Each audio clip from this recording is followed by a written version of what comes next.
아빠는 멍텅구리입니다. 나는 지금 멍텅구리 아빠를 보고 있답니다. 창밖에는 비가 옵니다. 부슬부슬 비는 아침부터 내렸지요. 지금은 저녁이고요. 아빠는 소화병동 뒤뜰 나무 의자에 앉아 있습니다. 의자는 푹 젖어 있을 겁니다. 아빠도 의자만큼 푹 젖어 있겠고요. 아빠에겐 우산이 없습니다. 우산이야 국내 매점에서 살 수 있을 텐데 왜 저러고 있을까요? 비는 또 왜 그치지 않는지요? 비 내리는 날에는 창문도 열지 못하게 하는 아빠죠. 내가 감기에 걸릴까봐 걱정이 이만저만 아니랍니다. 괜히 비를 맞고 있는 아빠 때문에 난 무지무지 상합니다. 약도 오르고요. 아빠를 소리쳐 부르고 싶어요.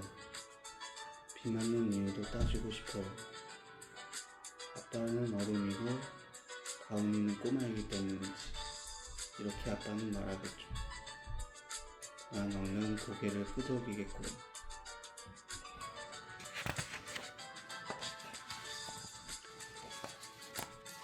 그렇다고 아빠 말에 속아 넘어갈 만큼 멍청이가 아니랍니다.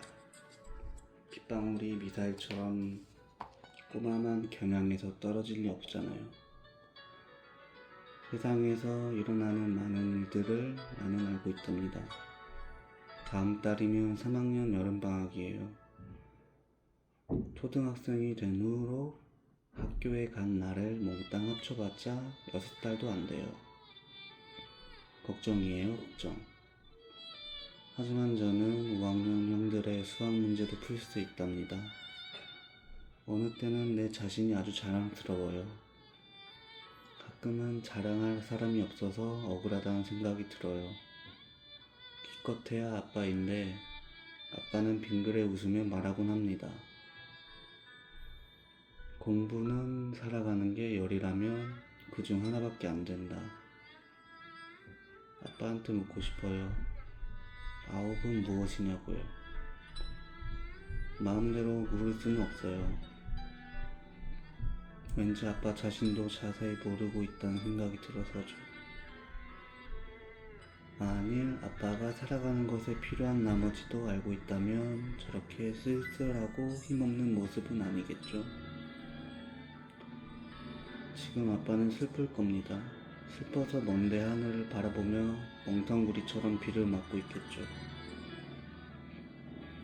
빗방울이 아빠의 슬픔을 씻어주지 못할 텐데 말이에요. 침대 밑에 귀신이 산다고 생각할 때가 있었죠. 밤마다 귀신이 침대 위로 올라와 내 목을 조르는 것 같았어요. 슬픔도 무서움이랑 비슷해요. 무서울 때는 먼저 무서움의 정체를 알아봐야 해요. 침대 밑에 귀신처럼요. 알아내야 달아날지 죽은 척 할지 싸워 물리쳐야 할지 결정할 수 있어요. 모르면 계속 무서움에 떨어야 하거든요.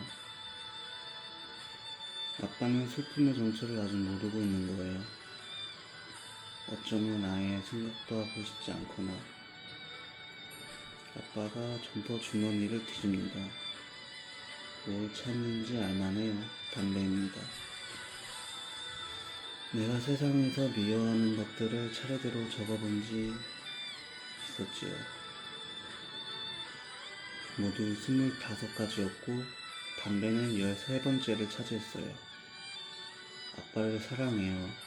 그렇지만 담배 피우는 아빠는 별로예요. 엄마는 담배 피우는 아빠한테 폭풍 잔소리에 짜증을 냈지요. 결국 아빠가 졌어요.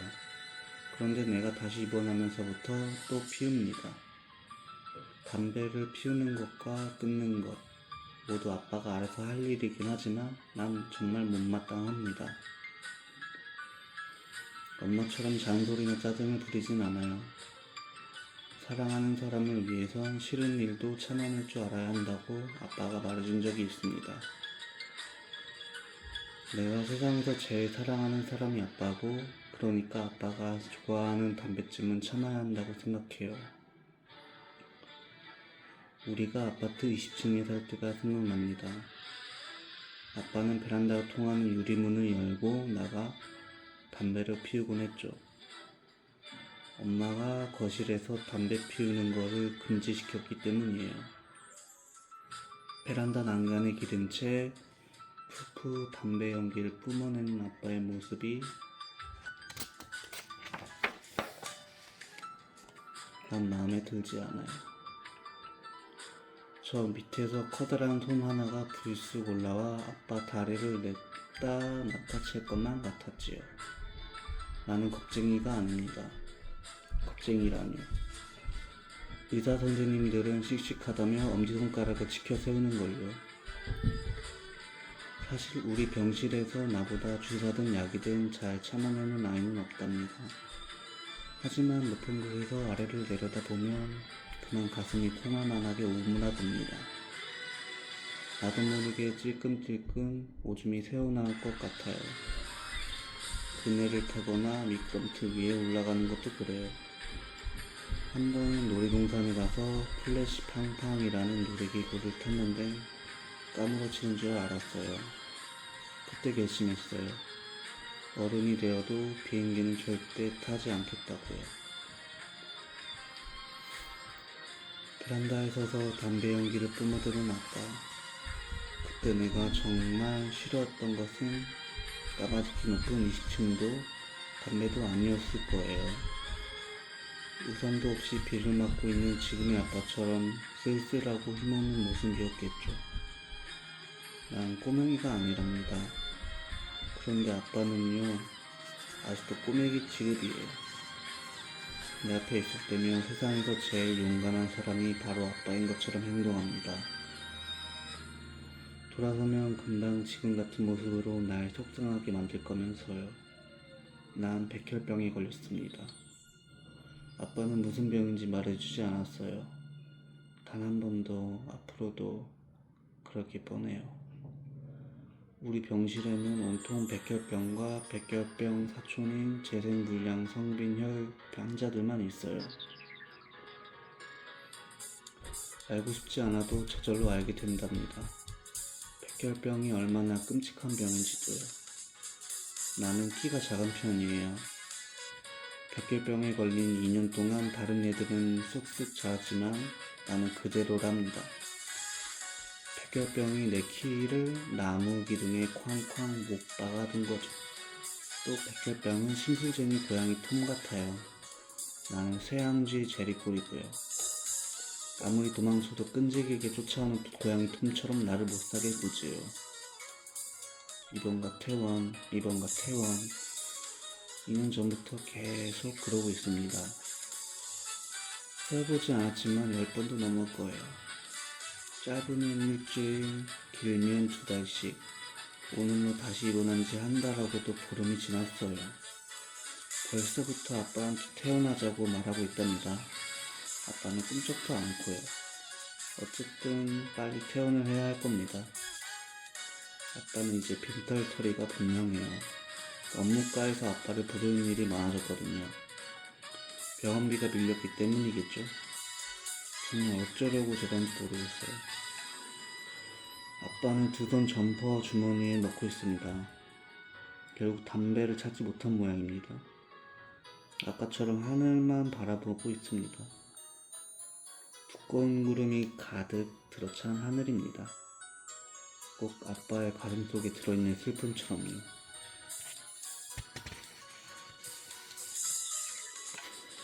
난 아주 나쁜 아이입니다. 슬픈 아빠를 더 슬프게 만든 나쁜 아들 말이에요.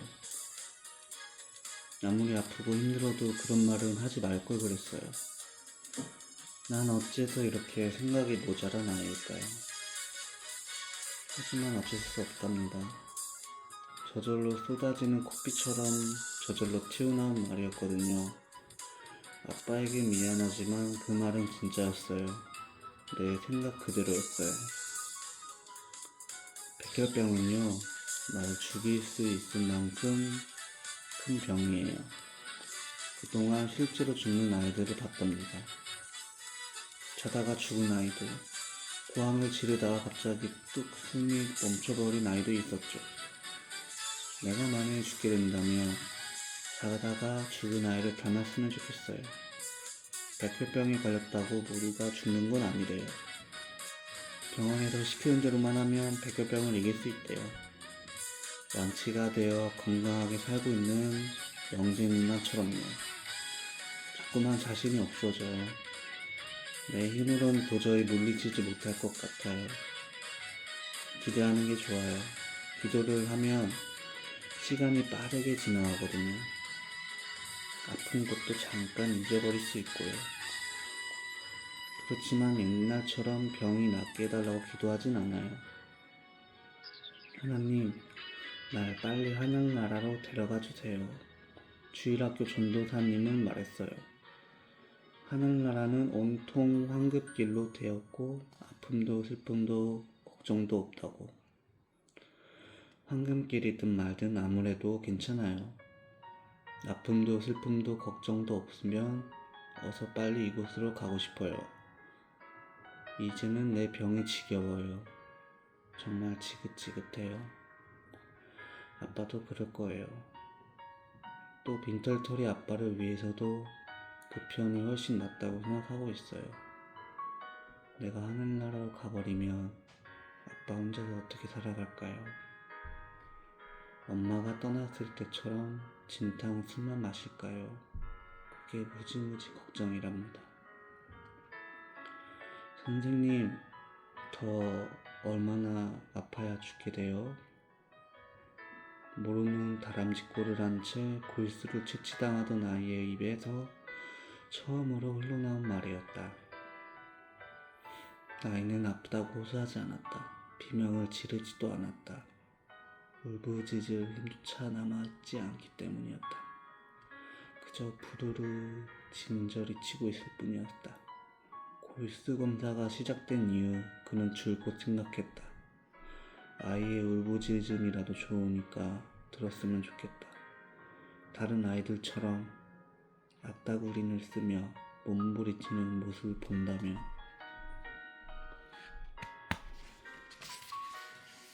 속이라도 시원하겠다. 라니 차라리 아이가 혼절해버리길 바랐다. 아이는 고통을 느낄 수 없겠고 그리만 된다면 꾹꾹 눌러둔 눈물을 흘려도 되리라. 소원대로 아이의 말을 듣게 된 셈이었다. 그는 서둘러 창밖으로 눈길을 던졌다. 터져나올 듯한 눈물 때문은 아니었다. 못 들은 척 딴전을 피우고 싶었다. 아이의 문을 박차고 아이로부터 달아나고픈 심장이었다. 골수를 채취하던 레지던트의 손길이 한순간 멎었고 시간의 흐름마저 뚝 끊어진 듯했다. 도리 없이 그는 민윤식 과장에게로부터 시선을 옮겼다. 민 과장은 묵묵히 아이의 몸에 깊숙이 박힌 주사 바늘을 노려보고 있었다. 아이의 하얗게 타들어간 입술이 다시 움직였다. 이젠 그만 아팠으면 좋겠어요. 생사를 뚫고 장골르리라는 엉덩이뼈 사이를 헤집고 들어가야 채취할 수 있는 골수. 아이는 비명을 질러대고 지켜보는 보호자마저 울고 마는 참혹하고도 살벌한 고문. 재입원한 후 그 고문을 아이는 3차례나 당했다. 앞으로 얼마나 더 계속될지 알 수 없었다. 대신 당할 수 있다면, 정말이지 아이 대신 그 무엇이든 할 수만 있다면 아무것도 대신할 수 없었다. 아버지로서 아이의 눈길조차 마음 놓고 받아내지 못했다. 속수무책 아이의 고통을 지켜보며 아버지란 사실에 절망했다. 내가 아버지란다. 아버지 속말을 무수히 되뇌며 아버지란 이름을 분노했다. 아빠, 나는 왜 이렇게 아파야 해? 아이는 단 한 번도 묻지 않았다. 그럼에도 무수히 그는 아버지의 항의와 원망과 대면하곤 했다. 고통으로 일그러진 아이의 얼굴에서 한 움큼의 항암제에서 아이가 반도 먹지 못하고 수저를 내려놓는 멸근식에서 민가장은 콧등에 걸린 안경을 만지작거리며 기침을 토해냈다. 손을 뻗어 아이의 어깨를 어루만졌다. 주사가 많이 아프지? 조금만 참으렴. 곧 끝난다. 주사 얘기가 아니에요. 정말이에요. 이제는 그만 아팠으면 좋겠어요. 이만큼 아팠으면 죽어도 되잖아요. 죽으면 아픈 것도 끝이. 아이의 얼굴에는 얼핏 체념의 기색이 보였다. 퇴장사리에 들복 끼고 허우적대던 자들만이 지을 법한 표정이었다. 아이는 겨우 9살이었다. 그러나 체념할 만했다. 충분히 그럴 자격이 있었다. 밤이 가고 아침이 찾아온다고 시간이 모두에게 공평하진 않다. 단지 하룻밤의 그 누군가에겐 기나긴 전생이기도 했다. 아이는 이미 1000년의 세월을 살아왔을 수도 있다. 1000년의 세월 동안 비바람과 어둠과 폭염과 혹한 속에서 등이 휘어버린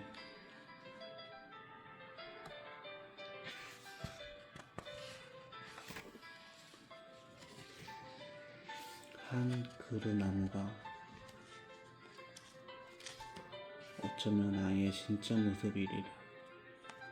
이제 그만 생애돼지 아래 고통의 뿌리를 박아두기를 아이는 스스로 포기하고픈 모양이다.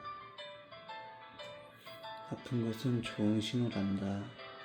민가장은 미소 띈 얼굴로 아이를 내려다보며 말을 이었다. 왜냐하면 다음이 몸속에 있는 나쁜 병균들이 공격을 받아 마구 소리를 지르는 것이기 때문이지. 만화 영화를 생각해보렴. 무시무시한 악당들을 물리치기 위해서 그만큼 힘이 들지 않니? 그렇지만 주인공이 주는 법은 없단다. 마찬가지로 다음이는 죽지 않아. 죽는 건 나쁜 병균들이지. 그러니까 아빠도 조금만 참으면 되는 거야. 민가장은 적절한 답을 찾아낸 셈이었다. 그걸 아이가 믿든 안 믿든 그는 하늘나라를 올려다보며 다시금 주머니를 뒤졌다.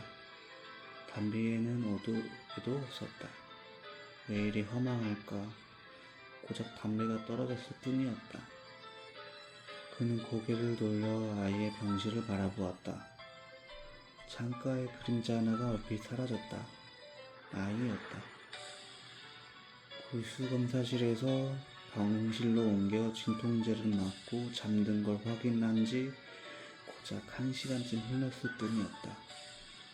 진통제의 효과조차 이제는 기대할 수 없게 되었을까? 그는 벤치에서 일어나 걸음을 옮겼다. 멀리 가진 못했다. 아이의 시선이 닿을 수 없는 곳, 소화병동 벽에 등을 기댔다. 소화병동과 암세터 사이에 가로등이 불을 밝혔다. 레몬색 불빛을 뚫고 빗줄기가 병사들의 열병시킨 양을 일정하게 쏟아졌다. 암세터를 나서는 여자의 모습이 눈에 들어왔다. 소화병동 201호에서 함께 살아가는 여자. 저그맣고 깡마른 몸매의 한 어마이의 어머니. 아이 이름은 성호였고 성호는 이틀 전부터 암세터 지하에서 방사선 치료를 받고 있었다. 여자는 관 속 같은 방사선 치료실에 성호를 밀어넣은 직후의 일화라. 성호는 관 속 같은 그곳에서 엄마를 부르며 엉엉 울 테고 아이가 고개를 숙인 채 한껏 게으름을 피우듯 더딘 걸음새로 소화병동을 향해 걸어갔다. 비는 끊임없이 쏟아지고 여자의 자그마한 몸은 빠르게 젖겠지만 그게 뭔 대수이랴. 소화병동과 암병동 사이를 오가는 날들이 찾아지면서 떼약볕이든 억수장마든 여자에겐 진작부터 타인의 하늘일 뿐이리라. 타인의 하늘. 자신의 하늘을 잃어버린 채 살아가는 매일매일. 그늘을 가려는 것도 걷는 것도 우산을 펴드는 것마저도 도대체 한가하고 염치 없는 짓거리일 수밖에 없는 어머니로서의 삶. 성우 역시 아이와 같은 병명이었다. 급성 임파구성 백혈병. 성우는 1차, 그의 아이는 2차 재발로 입원 치료 중이었다. 그는 다시 아이의 병실을 올려다봤다. 아이는 이쪽을 볼 수 없어도 이쪽에서는 아이를 볼 수 있었다. 아이의 모습은 다시 나타나지 않았다. 벽에 된 그의 등이 주르르 미끄러졌다.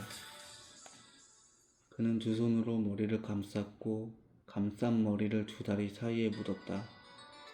아이의 말대로 얼마나 더 아파야 끝이 나는 걸까? 그리고 그 끝은 죽음 외에 달리 도달할 길이 없는가? 그는 요즘 불쑥불쑥 하나의 생각과 마주치곤 했다. 생각은 견디기 힘든 유혹의 흡사기처럼 그를 휘감았다. 아이를 진정으로 돕는 길은 끝없는 투병 속으로 몰아넣는 것이 아니라 아이를 떠나보내는 것일지도 모른다. 그 옛날 그의 아버지처럼. 아이의 나이였을 적 그 역시 할아버지의 아들이었다. 강원도 사북 탄광촌 아이의 나이쯤까지 그곳에 있었다. 하늘도 땅도 물도 온통 새까만 곳이었다. 사람들은 천지간 새까만 곳에 의지해 살아갔고 아버지 또한 그중 하나였다. 그날이 언제인지 분명치 않았다. 그곳이 어디인지는 정확히 떠올릴 수 없었다. 국화빵 틀에서 찍어낸 국화빵처럼 똑같은 블록벽에 슬레이트 지붕을 얹은 한비탈의 기대에 늘어선 사택이었다. 나 10이라는 노란 글씨가 지붕 절반을 차지한 곳에 그의 집이었다. 유난하게 울려대는 사이렌 소리에 눈을 떴다. 사이렌 소리는 막장에서 사고 났을 때 비번인 광부들을 부르는 신호였다. 사이렌 소리를 들은 것은 어머니와 그뿐이었다. 아버지는 3교대 밤 작업으로 막장 안에 있었다. 아버지는 이틀 밤낮이 지나 구조됐다. 매몰된 5명 가운데 유일한 생존자였다. 그러나 왼쪽 다리는 영원히 막장에 묻어두고 들어왔다. 대신 플라스틱 의족을 얻었고 아버지의 아들인 그를 놀려드렸다. 고무다리, 가짜다리, 심리도 못 가는 공발다리. 6개월치의 월급을 받는 것으로 아버지는 광업소에서 쫓겨났다. 나 10일을 아주 떠나지 않았다. 간간히 광업소 사람들이 찾아와 사택을 비울 것을 명령했지만 그때마다 아버지는 버텨냈다. 어머니는 첫 기차를 타고 제천으로 갔다가 막차를 타고 돌아오곤 했다. 어머니의 보따리 행성이 얼마나 오랫동안 계속되었는지는 기억이 없었다. 어느 날 첫 기차를 타고 떠나선 영영 오지 않았다는 사실 외에는 아버지는 아침부터 술을 마셨고 저녁이면 술에 취한 채 의족을 철거덕거리며 광업소로 찾아갔다. 번번이 그를 데려갔다. 얼굴이 뽀얀 광업소 소장을 향해 의족을 벗어 휘둘러대는 아버지를 지켜봐야 했다. 그는 어스름이 내리는 시간이면 흥미진 곳에 숨곤 했다. 그러나 아버지는 어김없이 찾아낸 새끼 염소를 몰고 가듯 앞장세웠다.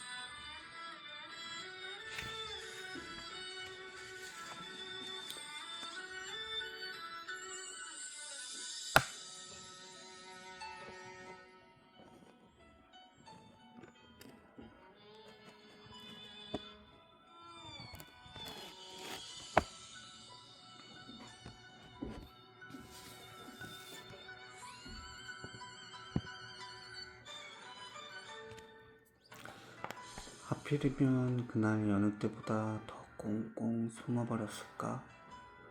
아버지가 구태여 그를 찾지 않았는지도 모르겠다.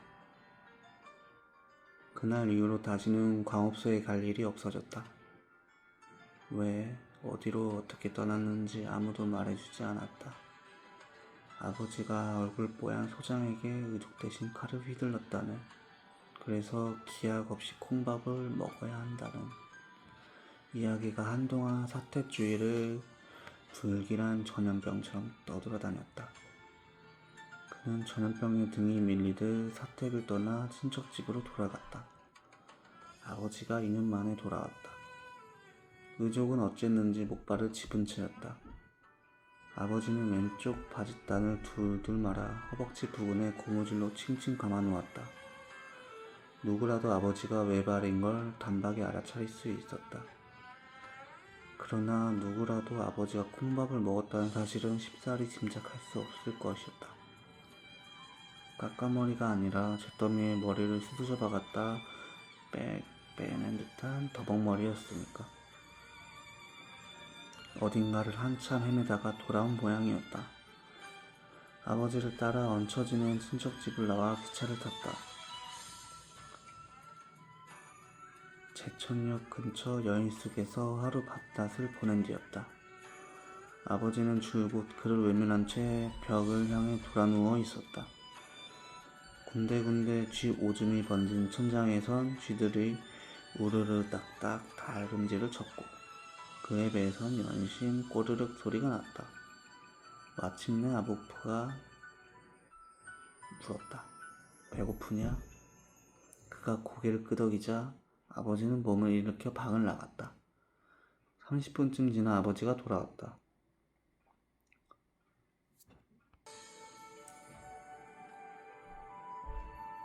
그가 고개를 끄덕이자 아버지는 몸을 일으켜 방을 나갔다.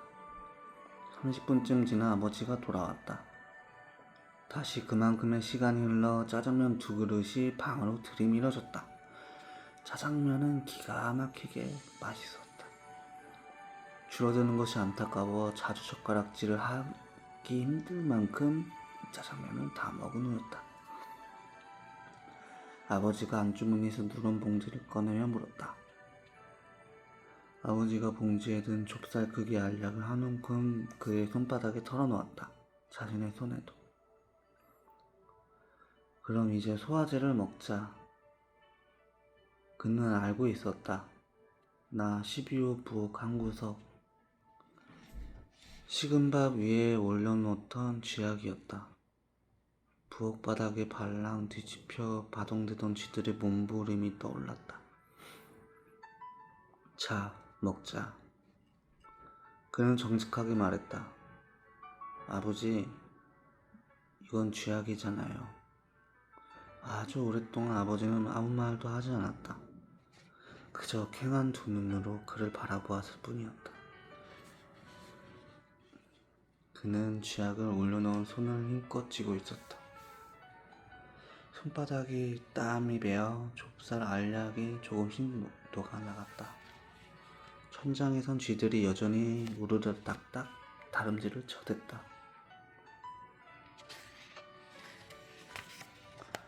먹기 싫으냐? 그는 다시 정직하게 대꾸했다. 죽기 싫어요, 아버지. 아버지는 그의 손에서 쥐약을 걷어갔고 벽을 향해 무릎 누웠고 또다시 하룻밤이 맥없이 흘러갔다. 역전 팔출소 앞까지 그를 데려간 아버지가 말했다. 애비로선 어쩔 수가 없구나. 어떡하든 네 힘으로 살아가거라. 아버지가 그의 주머니에 지폐 몇 장을 찔러놓고는 돌아섰다.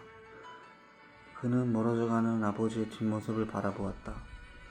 절름절름 걸음을 옮길 때마다 묶어놓은 바짓단이 조금씩 풀려 흘러내렸다. 아버지를 쫓아가지 않았다. 소리쳐 부르지도 않았다. 그래봤자 소용없다는, 어쩌면 죽고 싶지 않다는 생각이 앞선 탓이었을지도. 그게 끝이었다. 혼자 힘으로 살아야 한다는 게 무슨 의미인지 그때는 미처 몰랐다. 다만 아버지처럼 살지 않으리라 생각했다. 그리고 우습게도 다시는 짜장면 따위는 먹지 않겠다는 이를 악물었다.